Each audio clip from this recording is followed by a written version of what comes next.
Hello there! In this video we will see how we can disable comments from our WordPress website. To see the options regarding comments on our website, we go from the left menu to Settings and we choose Discussion. Here we can see many post settings and comment settings, and it's important to note that these settings may be overridden for individual posts.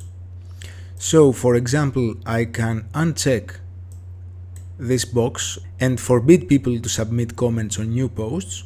However, if I add a new post, I can allow people to submit comments on that specific post as an exception, depending on my WordPress editor, theme, and the specific options that are available. There's also another useful option here. Before a comment appears, I can check that every comment must be manually approved. So, as an administrator, I can moderate comments before they are public. And after I make my choices, I scroll down and click Save Changes to apply them.